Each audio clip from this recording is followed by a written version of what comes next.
On the internet, best practices are typically just pooled ignorance. This is not just true on the net itself, but in our entire digital approach. I want to share with you a different way to think and a different way to think about services, agencies, and getting results with the help of other parties. To do that, I just want to ask you to quickly look at two versions of a dynamically generated email that goes out over and over again for the Royal Bank of Canada.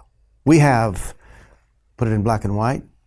Can you select which version you think will have the highest performance? Indeed, I'm asking which version will get the highest click-through, but net, the highest downloads. Take a moment and pick. You can pause this video if you need to. Now, it's really important that you go to the next step. I can't even explain what I want to say to you unless you take this step. So ask yourself a question. What specifically is my reason? You need a clear, articulated reason. All right, so let's move this a step further and let's take this into a thought experiment. Einstein popularized this concept. Imagine for a moment that you are making this decision in a room with a set of your colleagues. You've probably been there many times. What happens? There is debate. There is discussion. Sometimes the most dominant person in the room wins. Sometimes the whole room plays so nice that the final version is reduced to the lowest common denominator. In either case, the social dynamic is compromising your result. Now I want you to go back and look at that page and ask yourself the same question. What is my reason? This time, I'd like you to think of your reason at a higher level. Let's turn it into a verifiable hypothesis. Karl Popper said that unless we can falsify a hypothesis, it's not even science. So give me a falsifiable reason set that can be tested. You are now on the journey to a different level in marketing and in the acquisition of customer wisdom. So now that you have your reason, would you like to see the results? Let me help you with that. I'll do so by just quickly sharing with you that version A beat version B in click-through, but it also beat it in downloads. That's an 85% improvement. That's transformative for some businesses. But what's going on here? Well, version B is a very attractive alternative. In fact, it appeals to most marketers with whom I have this conversation. It has a clear eye path. It has a headline that discusses something of benefit to the reader. It tells you what you're going to get. It has an attractive call to action. But version A won. Why? Because version A was working with a different philosophy. And the philosophy was this: the goal of an email is just to get a click. I've said this for 20 years. However, more than that, version A is playing on something called the curiosity gap. It's telling you a story, and it makes you need to know. It is powering the click with a need to know copy approach. And for that reason, many more people want to get the download. Now, if this was the only test in that series, you might challenge its findings, but of course we did mini tests, and the point was to determine whether or not to lead in this regular email with a story or with a set of features and benefits. In this case, the story won. But that's not the point. The point is, this type of win is more about customer wisdom than conversion lifts. And it's not achieved with the typical approach of an agency or consultancy. Now, I'm not anti-agency. A third of my students are in agencies. So that's not the message here. But the message is definitely anti-routine, anti-copycat, anti-best practices, anti-what you did before. There's a better way. And to help you see that, I'll slip through some of these other examples because you can explore them at different times. Instead, I just want to point out how I got to this place inside, because it connects to an opportunity that you might have to dramatically transform the results you're getting in your enterprise. More than 30 years ago, I had one of those turning points described in Malcolm's book, and I discovered some computers were connected by a network. It didn't take much math to figure out that with greater number of nodes and a greater bandwidth between the nodes, that this could be a phenomenon that changed the world. However, I was terrible at communicating it. I tried very hard. I spoke to universities and company leaders, and always to the same effect. Nobody got it. Nobody cared. You have to remember that the internet was still in Unix. There was, we didn't have HTML till 1993. And so people couldn't really get a vision for it. Now, had we stopped there, I might have saw a particular opportunity to exploit a new channel, but for me it was something more interesting. I'm really not a classic business person or CEO, and I share this in a personal way because I've founded this research program, but I did so because it occurred to me the internet could be more than a channel. It could become the world's greatest behavioral research laboratory. And so we funded the first iteration of MEC Labs, formalized the research program in 1990. If you pay attention to that timeline behind me, for 11 years we conducted research without any signs in the building. It was hard work, it was fun. We were on the beach. We had surfboards when the waves were good. We went out and surfed.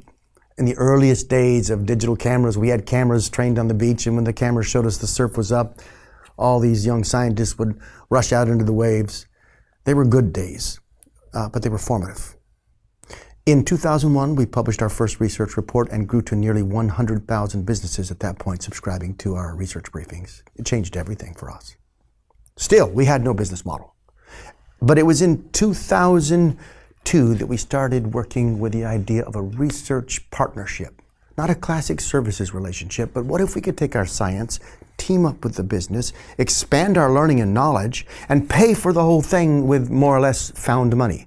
The money we found in the funnel that was leaking, that was being lost every single day.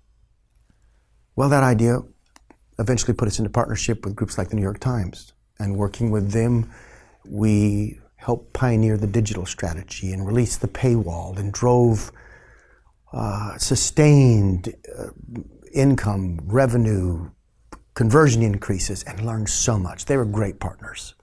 I remember those days well. And it was the foundation of a program that expanded until now all over the world. We've been conducting and testing new ways to get inside the customer's mind. It's more than just classic conversion work. In fact, I think we did the first conversion experiments on the internet. But you should be past that now. You should be building self-optimizing systems. You should be leveraging artificial intelligence, getting inside of your customer's mind and learning the levers that you need to pull. So we continue with the program. It's the only program we have outside of our research and education and teaching. And if you're watching this video, you may be a candidate for the program. But it's different here. I don't have a sales force. We don't pay any commissions. We do look for great partners. And about 1% of the applications, and by the way, when I say that, I've been told by my team that I might make the other side feel like, well, there's no chance I'll get into the program. I'm not trying to do that. I'm not trying to use reverse psychology in sales. Just being honest. It's a different kind of program, and I have no intention of building an empire in the form of a massive army of consultants. I want an empire in the mind. I want to build an institution. I want to understand how I think and how others think and why they make the decisions they make. For 30 years, we've been asking one question. Why do people say yes? Given an option, why yes to this option and no to others? It's really behavioral psychology, but it impacts everything in our lives. So if you're listening to me now and you're thinking about this and it's even interesting to you, you may still be having a hard time imagining, so how does this work? And the simplest version I can tell you is that we come in with the heuristics and the meta theory and the research from many years. We come in with the world's largest library of case studies and experiments. We ran more than 20,000 path tests and tested across 1 billion emails, which is not that hard to do really when you consider the volume of emails. But we also interviewed 500,000 leaders.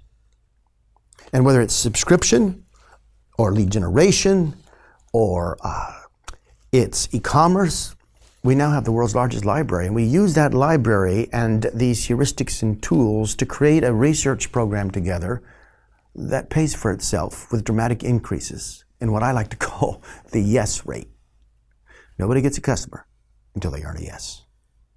The entire function of an enterprise is to exchange value. And value is only exchanged voluntarily when you win a yes.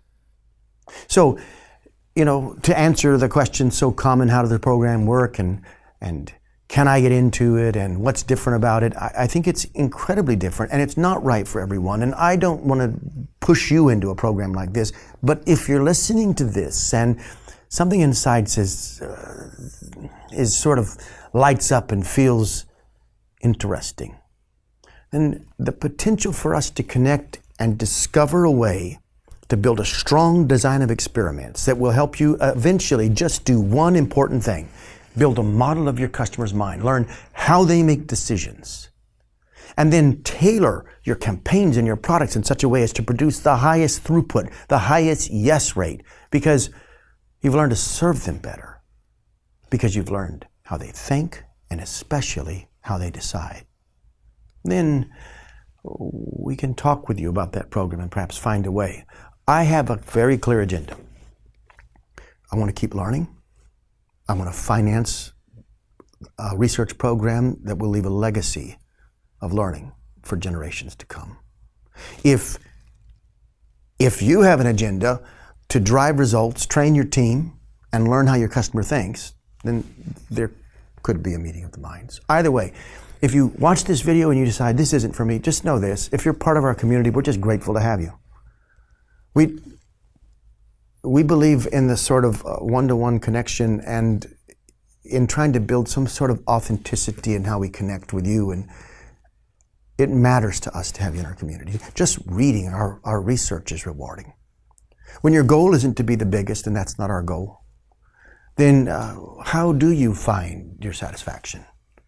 We find it in building authentic relationships, discovering powerful lessons about the human mind, and training and teaching and mentoring. I invite you to find out more. If so, you can respond to the link on the screen, and we'll do our best to help. Thanks for your time.